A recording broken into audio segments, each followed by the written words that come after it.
자, 2021학년도 그 정보 컴퓨터에 대한 설명회를 진행하도록 그렇게 하겠습니다.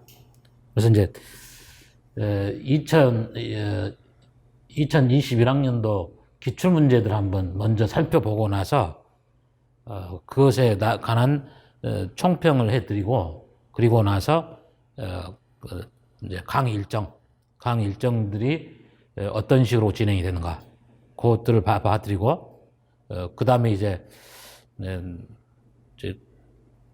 하면서 뭡니까, 스터디 같은 경우도 운영을 하는데, 스터디 같은 경우를 어떤 방식으로 운영을 해 나갈 것인가, 이런 것에 관한 설명을 해드리도록 그렇게 하겠습니다.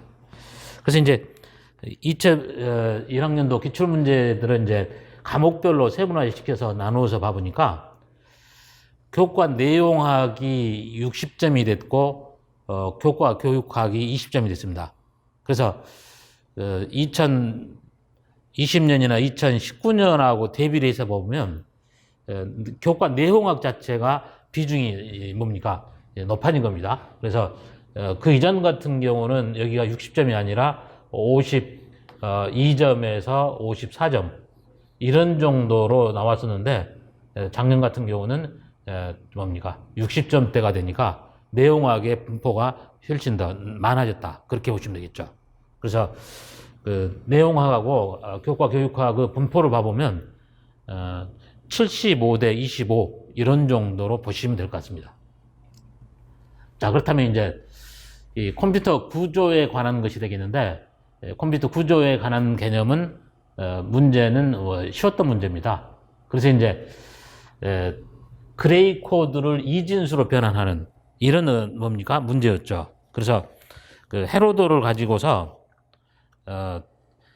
입력이 뭡니까, x의 0, x의 1, x의 2, x의 3이 들어오고 나서 출력이 y의 3하고 y의 1하고 y의 2하고 y의 0 이런 형태로 출력이 돼 나가도록 하는 그런 것이었습니다. 그래서 이제 이 경우 같은 경우는 조합논리 회로에 관한 원리 정도만 이해를 하고 계시면 쉽게 이해가 될 수 있었던 문제입니다. 근데 이제 다만 다른 한 문제죠.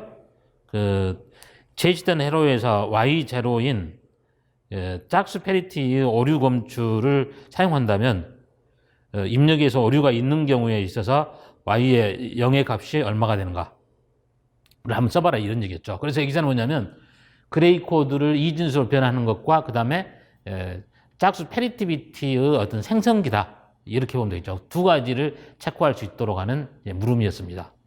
그래서 이 문제 같은 경우는 대체적으로 평이했던 문제다, 이렇게 보시면 돼요. 평이했던 문제다라고 보시면 되겠고, 논리 회로에 관련된 기본 개념만 알고 계시면 풀렸을 수 있는 문제, 그렇게 보시면 되겠습니다. 그 다음에 이제 컴퓨터 구조에서 이제 주소 지정 방식에 관한 문제가 출제가 한번 됐었죠. 그래서 주소 지정 방식에 관한 개념 같은 경우는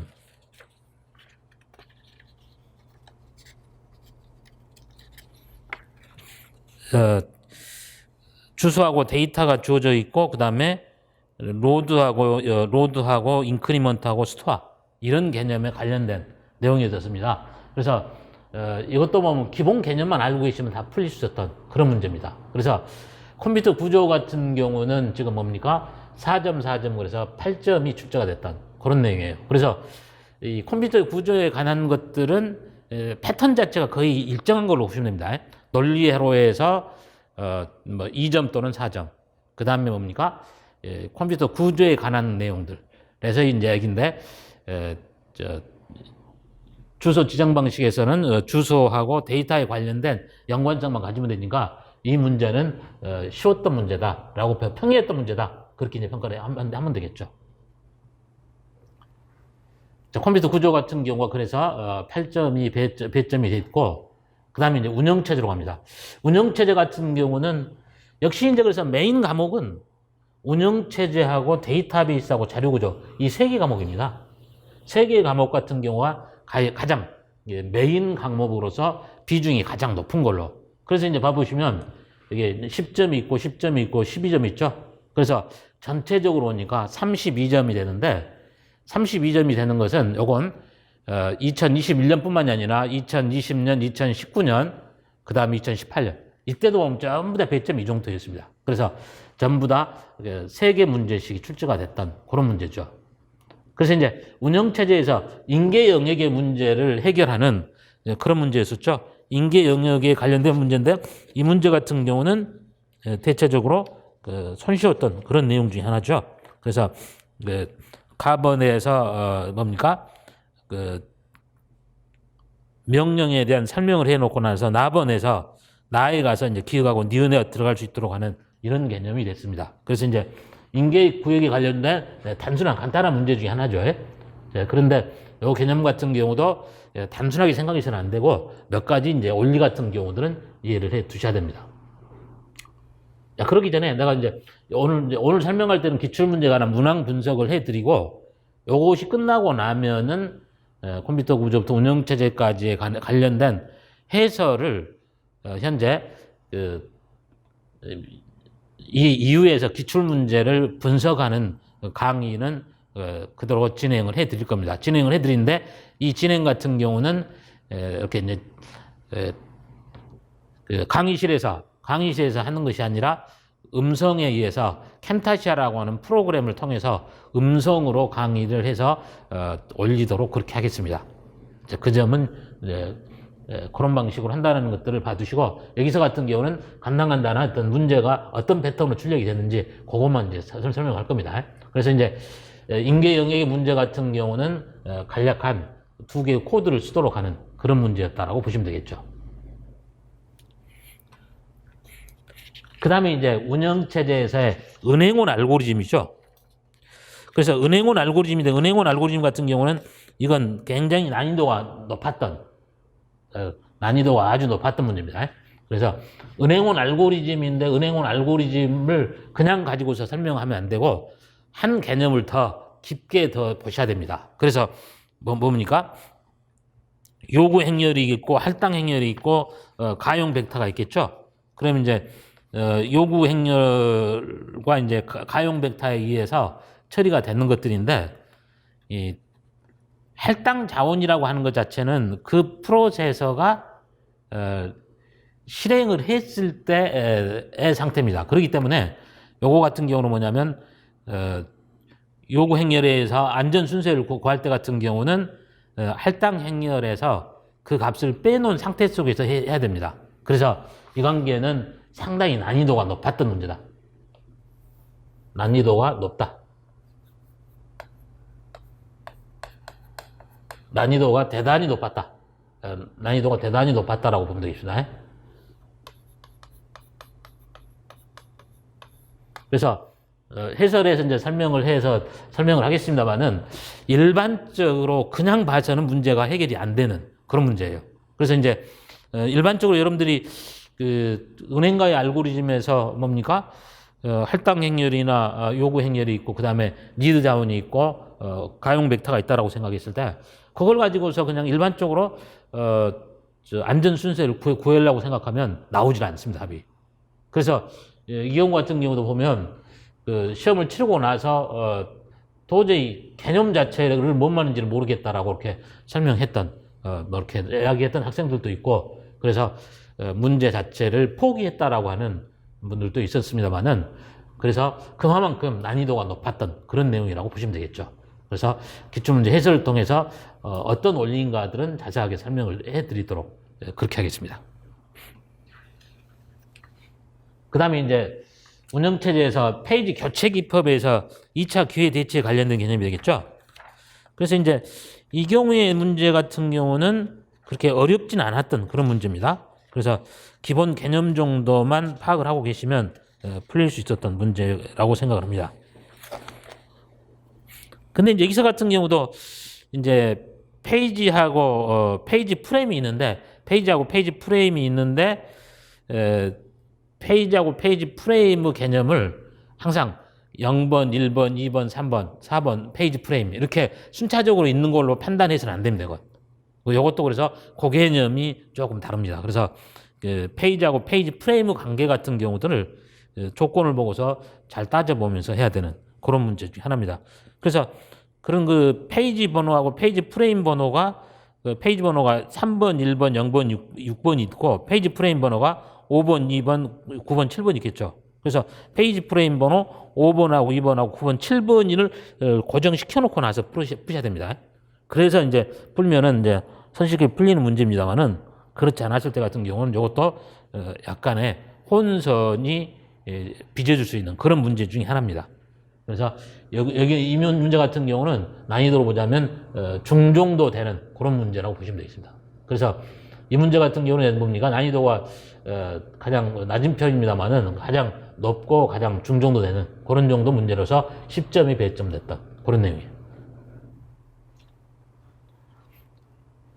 그 다음에 이제 데이터베이스 문제인데 데이터베이스 문제 같은 경우는 여기서 같은 경우는 ER 다이아그램에 관련된 내용이죠. ER 다이아그램에 관련된 내용인데 ER 다이아그램에 관한 내용들도 이거는 이제 평이했던 그런 문제 중에 하나입니다. 그래서 ER 다이아그램에서 그 기본 키하고 그 다음에 외래 키 설정하는 것, 요 관계하고 그 관계 자체가 1대1 관계냐, 1대 다관계냐, 다대 다관계냐 이런 판단에서 ER 다이아그램만 그리면 될 수 있었던 그런 문제이기 때문에 이 문제는 평이했던 문제라고 생각합니다. 그 다음에 이제 SQL에 관련된 문제인데 제가 모의고사랄지 이런 것들 진행하면서도 SQL 같은 경우는 우리 정보 컴퓨터에서는 필수적인 문제로 반드시 출제가 되는 거다라고 제가 누누이 강조를 했던 그런 문제 중에 하나예요. 그래서 이제 뭡니까? 찬조 무결성에 대한 제약 조건에 관한 옵션들이 있겠죠. 옵션들을 잘 보면서 해야 됩니다. 그래서 이제 그런 내용들을 잘 보셔야 되는데 여기서 같은 경우는 SQL 같은 경우는 이렇게 반드시 출제가 되는 걸로 판단하고 세라라고 얘기했는데 저 같은 경우는 모의고사 볼 때 같은 경우 1회부터 8회까지 시험 치렀습니다만 1회부터 8회까지 해서 전부 다 SQL을 한 문제씩을 다 냈습니다. 그래서 그만큼 SQL은 반드시 출제가 된다라고 보시면 되겠죠. 그래서 4점이었었는데 이 4점짜리도 평이했던 문제입니다. 그 다음에 이제 정규화 문제죠. 정규화 문제 같은 경우도 올해 그런 얘기를 했었습니다. 정규화 문제 같은 경우는 격주 단위로 문제가 출제가 되는 걸로 보시면 돼요. 작년도에 출제가 안 됐죠? 그래서 올해 같은 경우 정규화는 반드시 출제가 된다라고 제가 판단했었습니다. 그래서 이제 정규화에서 BCNF로 뭐 분해시키는 것에 관한 올린데 이 점은 2점짜리로 해서 난이도는 그렇게 높지 않았던 그런 내용이에요. 그래서 이제 데이터베이스 같은 경우는 4점, 2점, 4점, 4점, 2점인데 이 경우는 전부 다 맞아야 됩니다. 10점 정도 되는 것은 여기는 전부 다 맞아야 되는 문제거든요. 전부 다 이거는 맞을 수 있던 손쉬운 문제라고 이제 보시면 되겠습니다. 그래서 데이터베이스 같은 경우 전체 과목 중에서는 올해 시험에서는 데이터베이스 문제가 가장 쉬웠던 문제입니다. 이 세 문제 자체는 누구든지 손쉽게 다 풀 수 있었던 그런 문제라고 보시면 됩니다. 그 다음에 이제 자료구조죠. 자료구조 같은 경우는 이제 뭐냐면, 여기서 같은 경우는 이제 알고리즘이라는 책자에서 이제 나와 있는 그런 그 알고리즘이기도 하고 그런데, 재기와 반복 기반에 통한 분할과 정복하는 거죠. 분할하고 정복하는 건데, 이렇게 이제 데이터들이 있다고 한다면, 어떤 데이터들이 이런 방식으로 이렇게 주어져 있을 때,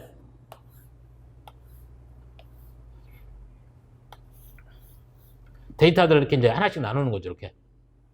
하나씩 이제 나눠놨다가 이렇게 나누는 거죠. 이렇게 나누고, 그 다음에 여기 가서는 다시, 한 개, 두 개로 나누고, 한 개, 두 개로 나누고, 그 다음에 여기서는 이렇게 나누고, 이렇게 나누고. 그랬다가 이제 다시 이제, 결합해 나가는 겁니다. 그래서 이제 분할을 했다가 이제 결합을 해 나가는, 분할과, 그래서 이제 정복의 알고리즘이라고 표현하는 거죠. 그래서 분할과 정복에 관한 알고리즘인데, 이 경우 같은 경우도, 상당히 기교를 요하는 그런 문제 중에 하나 있습니다. 그래서 이제, 이 경우는 이제 분할과 정복이라고 그래서 꼭 분할과 정복에 관련돼서 풀 필요가 없이 그냥 시언어에 관한 로직 개념만 이해하셔도 충분히 이해가 되는 그런 내용들이 중에 하나입니다. 그래서 이 문제 같은 경우는 함수를 뭡니까? 대부름을 시켜서 해 나가는데 이제 분할을 시켜 나가면서 해 나가는 건데 그 경우 같은 경우에 그 코드를 주면서 하나는 뭡니까? 하나씩 다 분할을 시켜 나가면서 해 나가고 하나는 그렇지 않고 연산됐던 내용에 대해서 프로세스를 해 나가면서 하기 때문에 수행 횟수가 훨씬 더 절감되는 겁니다. 그래서 이제 여기 같은 경우는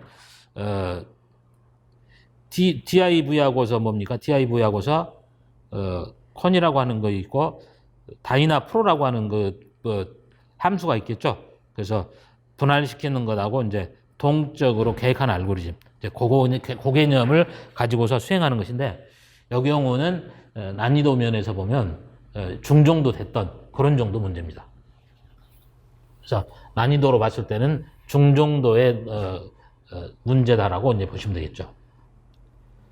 그 다음에 이제 리스트를 이용한 허프만 트리죠. 리스트를 이용한 허프만 트리인데, 허프만 트리 만드는 것은 손쉬웠죠.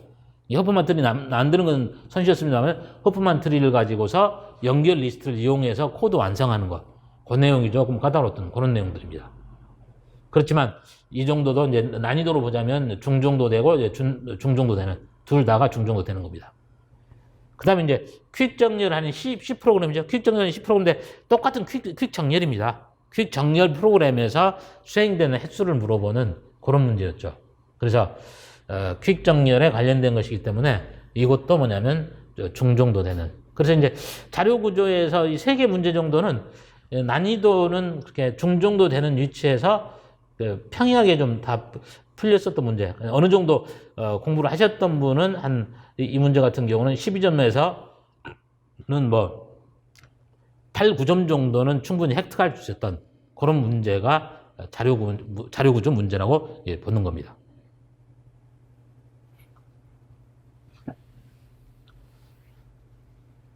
그 다음에 이제 컴퓨터 네트워크죠. 컴퓨터 네트워크에서 보면은 CSMA, CA에서 프로토콜의 송신 측의 동작 과정이죠. 여기는 교보문고 5판 책자에서 그대로 그림이 나와 있는 그림이에요. 우선 이 내용 같은 경우는 이제 문제는 문제는 대단히 쉬웠던 문제지만 문제는 뭐냐면 이 내용을 보지 못했던 거죠.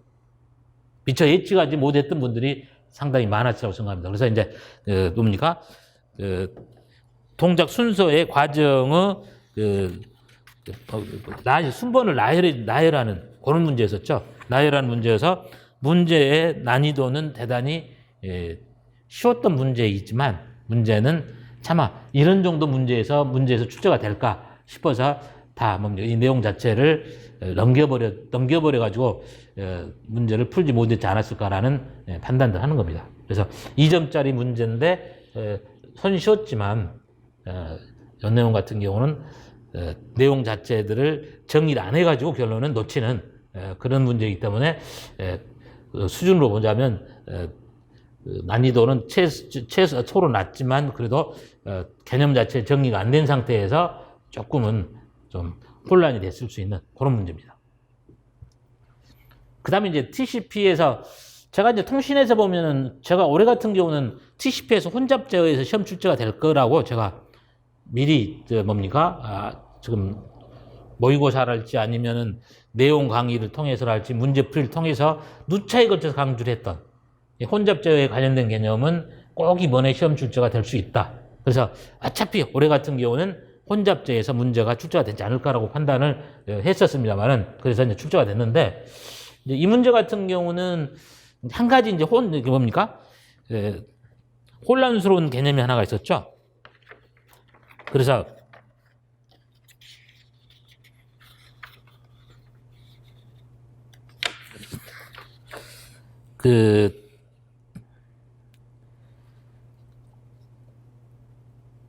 그림 가에서 세계 중복 아크 또 중복 아크 수신 또는 TCP 타임 아웃이 발생하는 시점이 어디냐?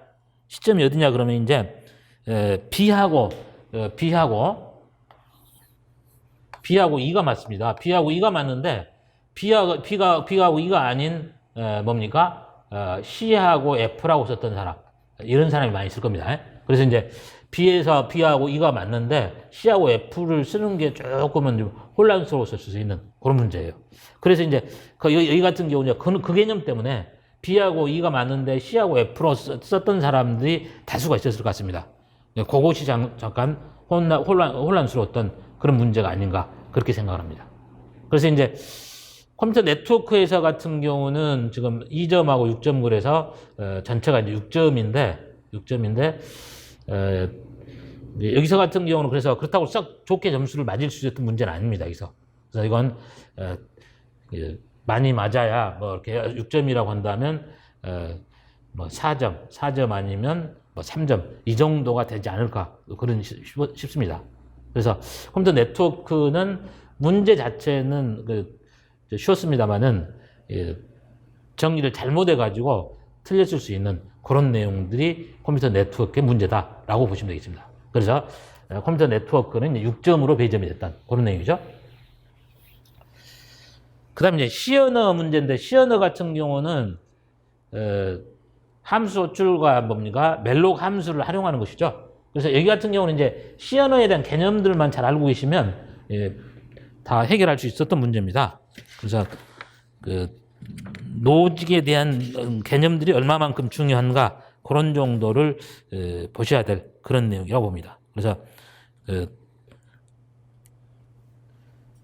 함수 호출하고 멜록 함수를 활용한 그런 개념으로 4점이 나왔죠. 그 다음에 또 하나 이제 시연의 문제로서는 바로 구조체를 활용해서 하는 문제가 2점짜리 나왔죠. 그래서 구조체를 활용하는 것이 전공 B에서 나왔던 첫 번째 문제인데 이 내용 같은 경우는 손쉬웠던 그런 내용이라고 보는 겁니다. 그래서 쉬웠던 내용입니다. 그래서 이 시연에서 보면은 이것도 보면 뭡니까?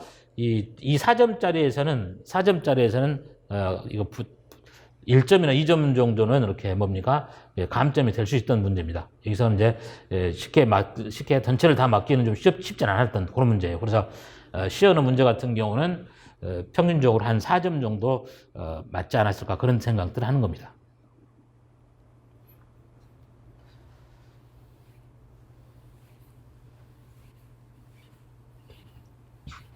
그 다음에 보자면 이제 올해 시험 문제의 이제 특이점이 뭐냐면 이 소프트웨어 공학하고 인공지능에서 문제가 각각 4점씩 8점이 출제된 겁니다.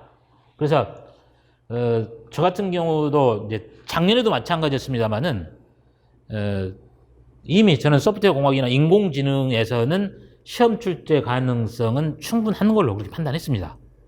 그래서 이제 소프트웨어 공학에서는 분기 테스트 하는 것과 경로 테스트 하는 것이겠죠. 이게 분기 테스트 할 때는 두 가지 경우가 있고 경로 테스트가 네 가지 경우가 되는데 그때 이제 데이터의 조건들이 어떻게 되는가 그런 얘기였죠. 그래서 이제 저 같은 경우는 분기 테스트하고 경로 테스트가 있고 그 다음에 문장 테스트가 있겠죠. 문장 커버리지, 분기 커버리지, 경로 커버리지 이렇게 해서 이제 제가 모의고사나 문제풀이를 통해서 계속 강조를 했던 그런 내용이죠. 그래서 소프트웨어 공학에서 분기 테스트하고 경로 테스트 하는 것인데 이 경우 같은 경우는 저한테 모의고사를 들었거나 문제풀이 했던 사람은 대부분 이렇게 맞지 않았을까 싶었는데 한두 군데에서는 조건 쓰는 것이 조금 까다롭던 문제가 있었죠. 그런 문제만 신경 쓰면은 손쉬웠던 문제가 아닐까 그런 생각을 하는 겁니다. 그래서 이제 소프트웨어 공학이나 인공지능에 관련된 개념 앞으로는 이제 무시해서는 안 될 그런 문제입니다. 그 다음에 이제 인공지능에서 바로 A-스타 알고리즘을 낸 거죠. A-스타 알고리즘을 냈는데 이제 전공 B에서 보면 이제 마지막 문제죠.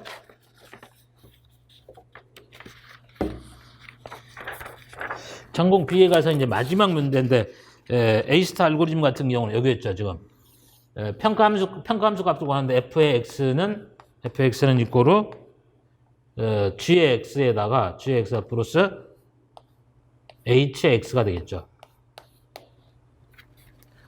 그러면 이제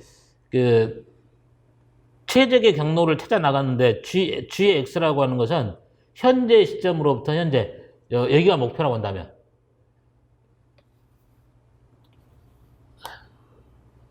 그래서 이제 어떤 경로들이 이런 식으로 나오겠죠?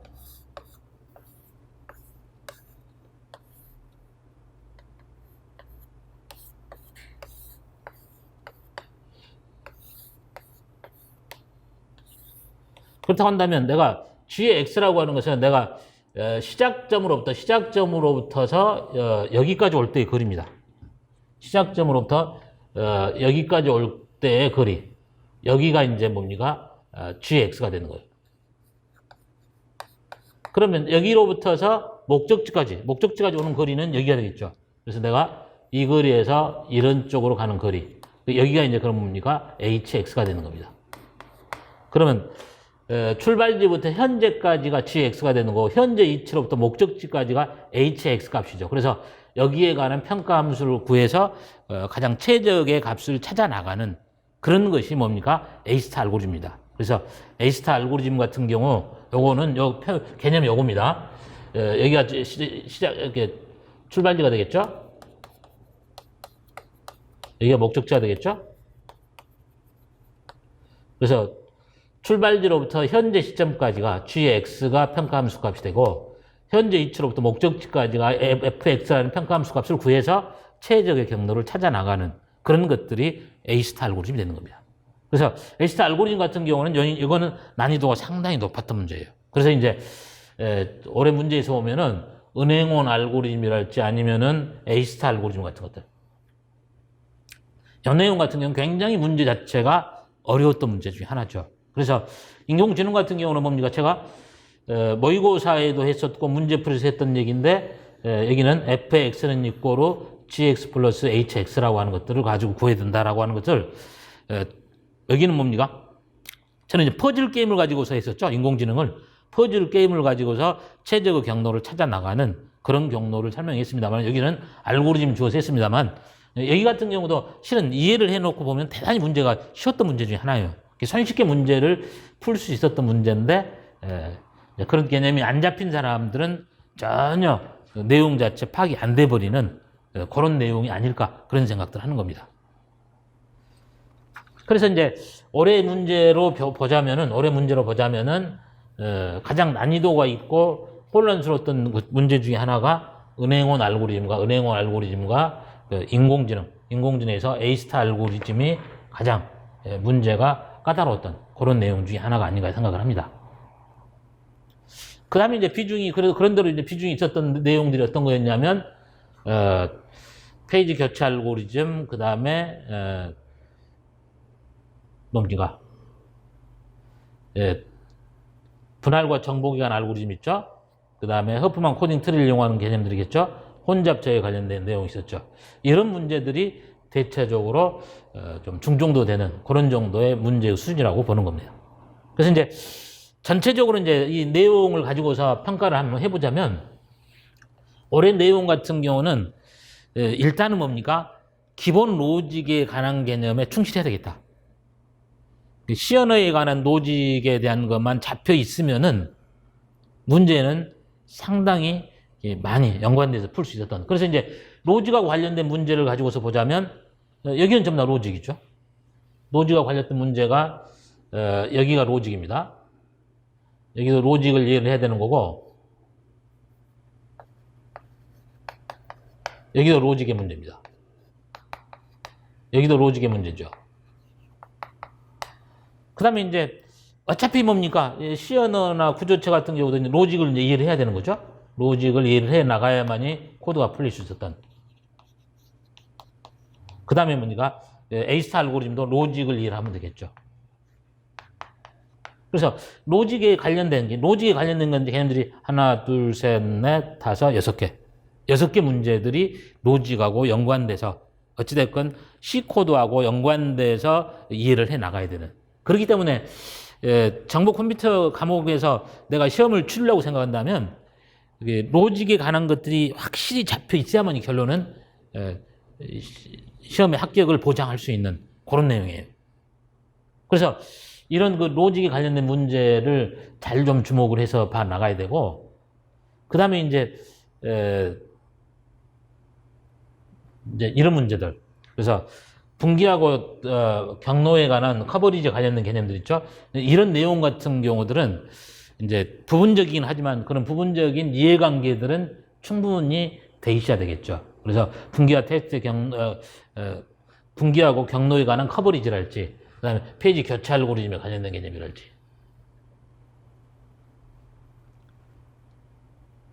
그 다음에 내가 뭡니까? TCP에서 혼잡저에 관련된 개념들.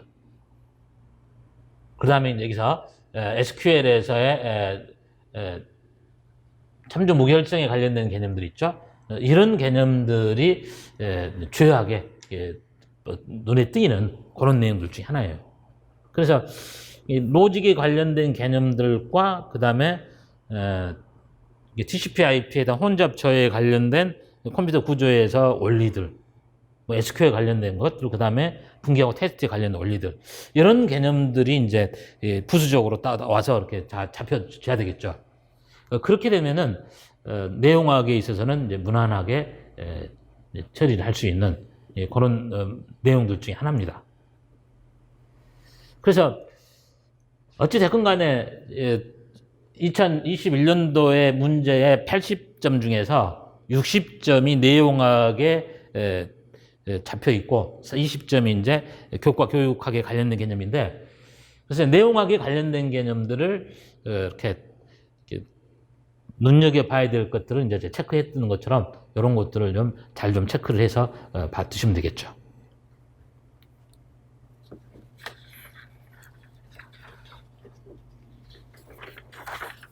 여기까지 개념에서 이제 2021년도에서 기출문제에 관한 과목별 문항 분포표를 이제 봐드렸죠.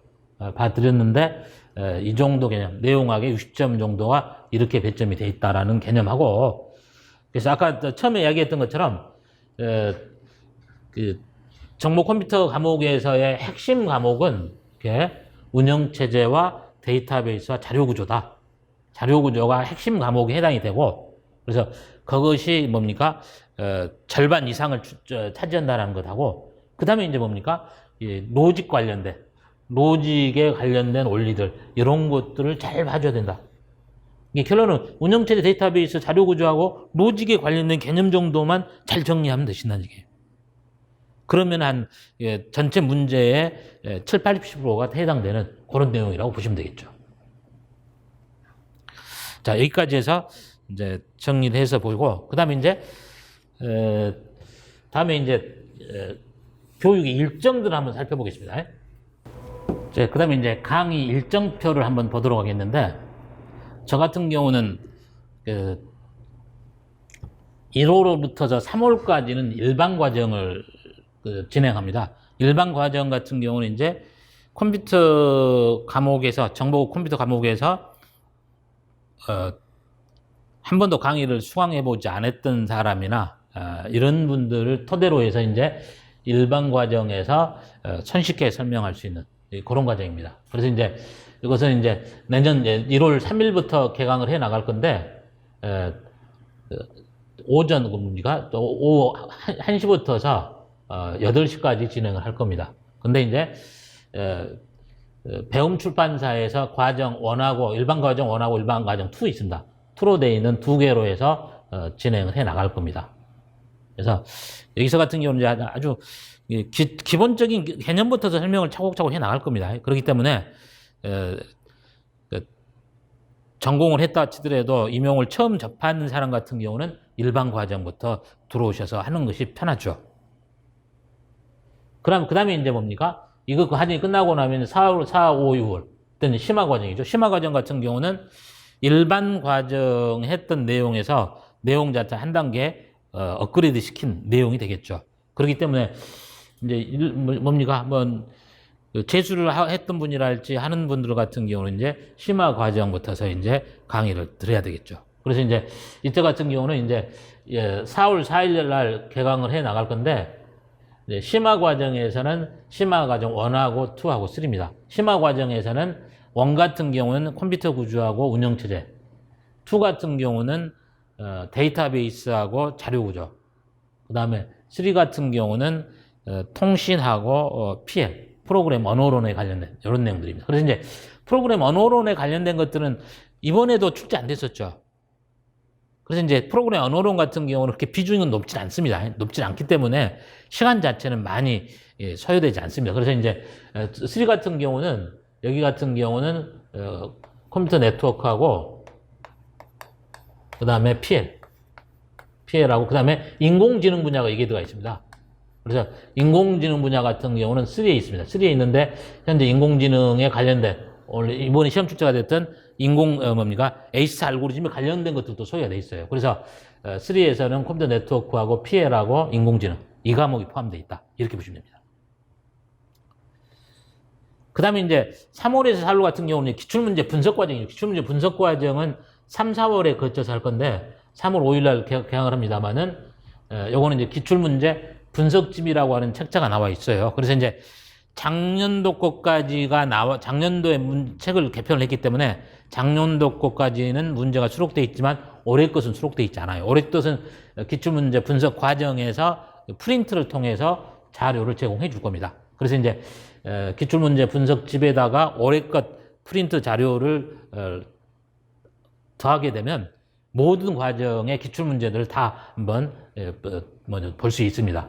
그렇게 해서 기출문제 분석인데 기출문제 분석이라고 하는 것 자체는 문제의 패턴을 익히는 것이니까 문제의 패턴, 그 다음에 어떤 유형의 문제들이 출제가 됐다, 어떤 범주에 해당되는 것이 문제가 나와 있다, 이런 개념들을 볼 수 있어요. 그래서 이제 기출문제 분석 같은 경우는 저는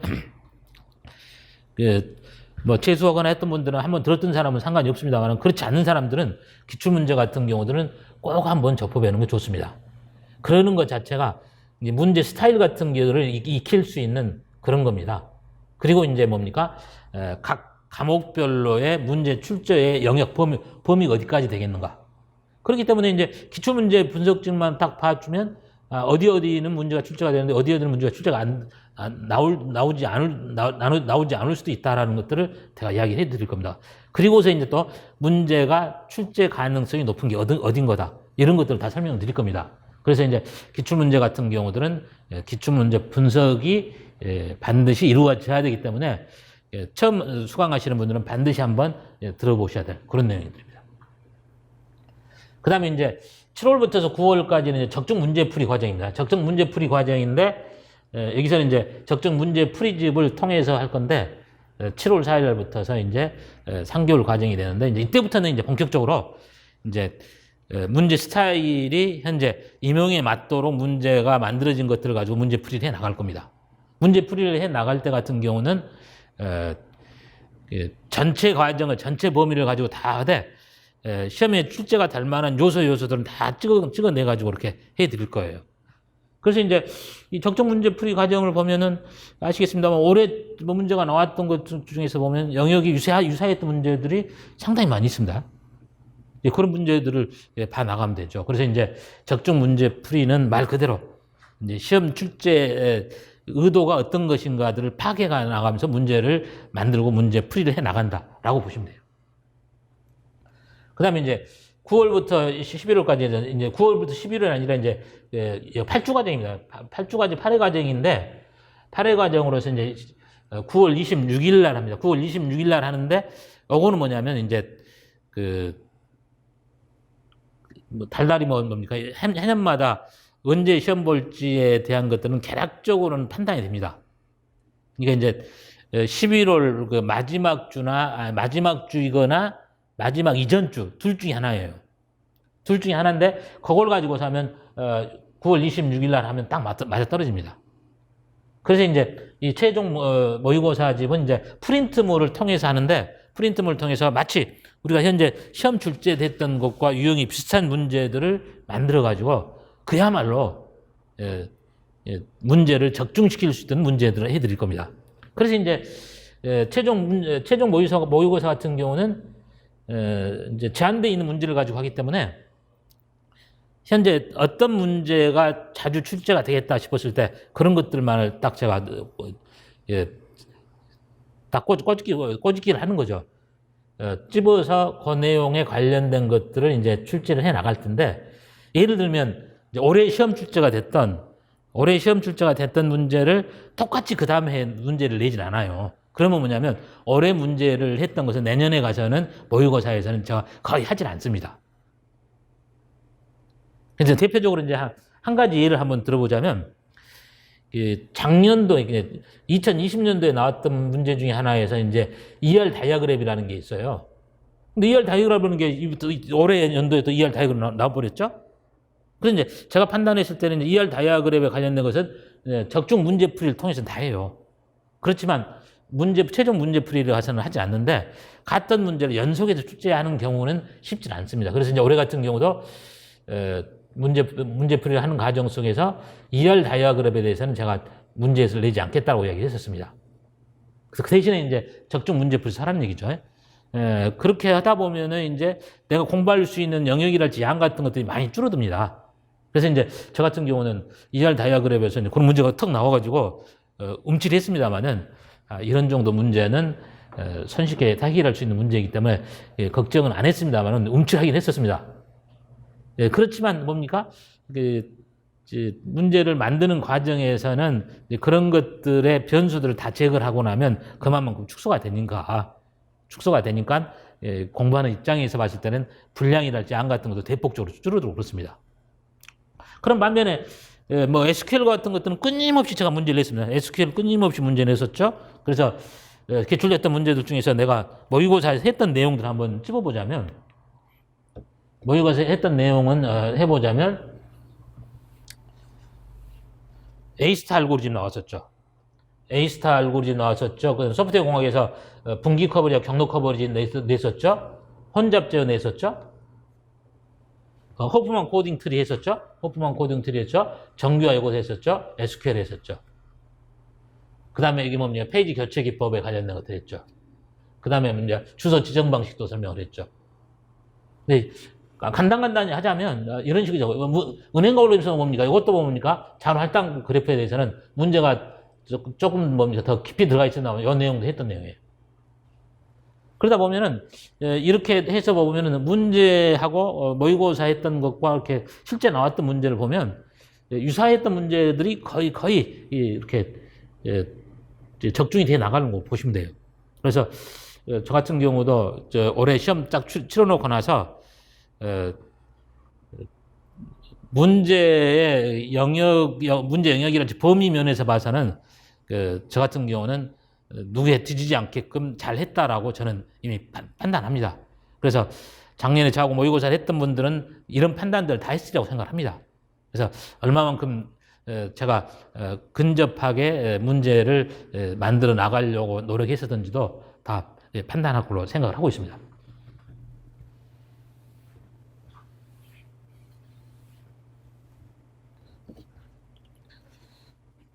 그래서 이제 이렇게 이제 최종 모의고사 과정은 그런 과정을 거친다라고 보시면 되겠죠. 그래서 8회에 걸쳐서 하니까 1회부터서 8회까지 진행합니다. 그 다음에 이제 특강이죠. 특강이 이제 시언어 특강 분야인데 제가 아까 이야기했던 것처럼 이 문제에서 보면 로직에 대한 이해 자체, 시에 대한 로직이 잡히지 않고서는 안 되는 겁니다.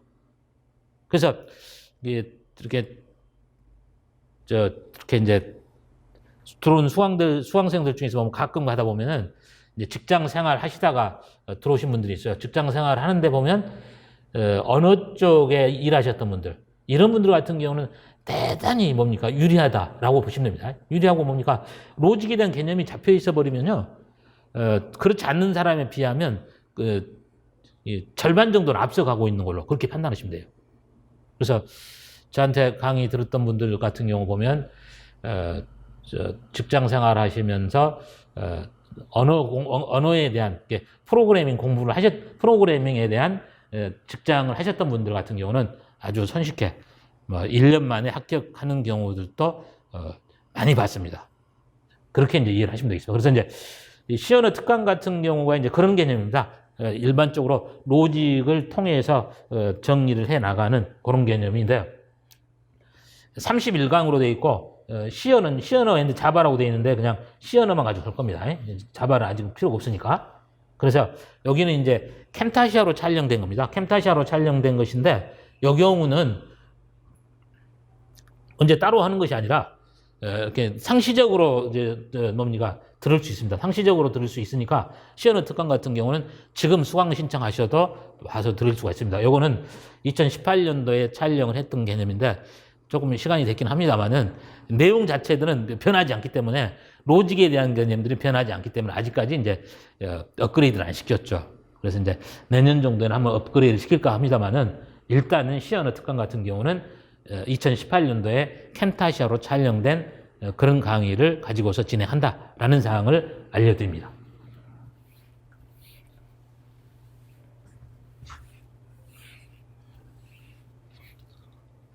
그 다음으로 이제 여러분들이 어차피 이제 강의를 듣게 되면 1년을 딱 계획을 잡아서 해야 됩니다. 1년을 잡아서 해야 되는데, 물론 이제 뭐 재수, 삼수를 했던 사람들은 이제, 뭐 일반 과정이나 심화 과정 없이 뭐 문제풀이에서부터 들을 사람도 계시고, 최종 모의고사 듣는 사람도 있을 거고, 심화 과정 듣는 사람도 있고, 그럴 수도 있겠습니다만은, 어찌됐거나 하여튼 간에, 처음 듣는 사람을 토대로 하자면, 일단은 저 같은 경우는 스터디를 편성을 시킵니다. 스터디를 편성을 시켜서 스터디를 한번 편성을 하면은 한 해를 다 마무리하고 그 다음에 이제 다음에 2차 대비까지 할 수 있도록 제가 스터디 룸을 제공해 주고 있습니다. 그래서 이제 스터디 룸 같은 경우는 이제 스터디 목적이랄지 이런 거 뭐 이렇게 쭉 됐고 뭐 이렇게 이제 기출 문제를 뭐 효과적으로 뭐 이렇게 분석한다. 뭐 단기간에 자신의 실력을 향상하고 뭐 합격을 2021년 합격을 최종 목표로 하고 있다라고 그랬죠. 그런 목적이 있고 그 다음에 스터디 대상은 2021학년도 연간 패키지를 끊고 있는 직강생이나 인강생. 그런데 이제 연간 패키지가 아니다 치더라도 근데 또 올해 뭐 들었는데 이제 다시 내년에도 좀 준비를 해야 될 때가 되면은 그 경우는 제가 알아서 감안해서 여기서는 연간 패키지가 아니다 치더라도 올해 들었던 분이라고 한다면 제가 다 스터디에 편성을 시켜주고 있습니다. 그 점은 이제 따로 나중에 저한테 뭐 연락하시면 다 포함을 시켜줄 겁니다. 스터디 룸 같은 경우는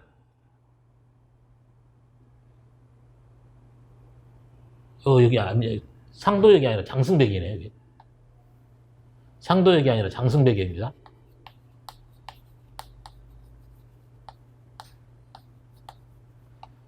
장승백이역 7호선입니다. 7호선. 7호선 장승백이역에서 보면 휴엔하임이라고 하는 오피스텔이 있습니다. 휴엔하임 오피스텔에서 1020호입니다. 그리고 이제 시작일은 2021년도 1월 18일부터서 시작을 할 겁니다. 그러면 이제 그 이전까지는 2021년도 2차 대비하시는 분들이 써야 됩니다. 그래서 이제 1월 18일부터서 이제 스터디를 시작하게 될 겁니다. 스터디 환경 같은 경우는 전공 서적들도 다 배치가 돼 있고, 그 다음에 테이블하고 의자 있고, 화이트보드 있고, 그 다음에 컴퓨터나 복합기기도 다 배치되어 있습니다. 그렇고, 이제 이런 것들은 한번 참고적으로 보시면 되고, 이제 스터디 룸은 이제 월요일 팀, 화요일 팀, 수요일 팀, 목요일 팀, 금요일 팀, 토요일 팀, 일요일 팀 이런 식으로 나눌 겁니다. 그래서 이제 팀이 이제 A, B, C, D, E, F, G, G까지 A부터서 G까지 팀으로 나누어서 일단 할 거고 이제 더 많았을 때 이걸 이제 H나 I나 J인데 요거는 나중에 고려하지 마시고 A부터서 G까지 팀 중에 하나를 선택하는 걸로 그렇게 하겠습니다. 그래서 이제 2011년도 1월 15일까지 스터디 신청서를 받겠습니다. 1월 15일까지. 1월 15일까지 받아서 1월 18일부터 진행을 할 건데, 스터디 양식 같은 경우는 스터디 신청서를 다운받으시기 합니다. 다운을 받으셔가지고, 여기입니다. skj7574하고 네이버.com 이쪽, 제 메일입니다.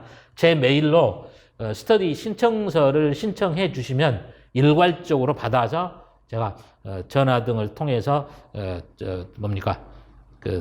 적절한 팀이 어딘가를 잘 조합을 해서 제가 팀을 한번 만들어 드릴 겁니다. 팀을 만들어 드릴 거니까 그렇게 보시고,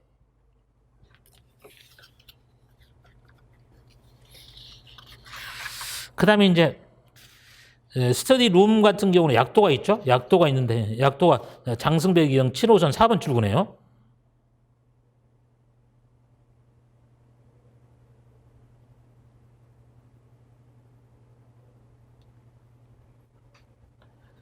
장승백이역 7호선 4번 출구입니다.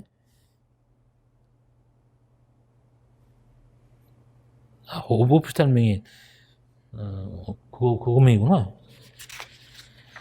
상도역 휴엠하임으로 돼 있구나. 그러니까 이제 장승배기역 7호선 4번 출구로 빠져나오시면 돼요. 그쪽으로 가시면 되고, 그 다음에 이제, 신청서는 여기에 있습니다. 신청서는 여기에 주어져 있으니까 이 신청서를 다운받으셔가지고, 성명하고, 직강하고, 아이디하고, 그 다음에 연락처, 응시 예상 지역, 나이, 대학교, 근데 이건데, 필요한 것들만 뭐 써서 보내주시고, 기본적인 것은 이제 성명이나 연락처, 성명, 연락처하고 아이디는 이제 기본적으로 나오셔야 되겠죠. 나머지 사항은 임의적으로 써주시면 되겠습니다. 이런 형태로 스터디를 진행해 가겠다라는 것. 이 점까지를 말씀을 드렸습니다. 그래서 오늘은 여기까지 해서 문항 분석표하고 강의 일정표하고 스터디 계획에 관련된 내용들을 설명을 해드렸습니다. 그 다음에 이제 또 하나 자료는 뭡니까? 2021년도 연간계획표 있죠. 연간계획표 같은 경우는 그건 뭐 세부적으로 나온 거니까 그거 다운받아서 한번 살펴보시면 되겠고, 그래서 이제 여기까지의 내용을 마무리를 하겠습니다. 마무리를 하고, 그 다음에 이제 강좌에서 요것 이후에 가서는 전공 A하고 전공 B에 관련된 기출문제 분석 강의를 진행해 드릴 겁니다. 그래서 기출문제 분석에 대한 전공 A하고 B 같은 경우는 이제 음성으로 해서 캠타시아라고 하는 촬영 기기에서 촬영을 해서 올려드릴 거니까 그거 참조하셔서 이제 기출문제들을 세부적으로 한번 따져보시기 바랍니다. 그래서 기출문제 분석은 오래됐으니까 한 수요일이나 목요일 정도에 업로드가 되는 걸로 그렇게 알고 있겠습니다. 저는 오늘 설명회의 모든 내용을 여기서 마무리 짓겠습니다. 끝냅니다.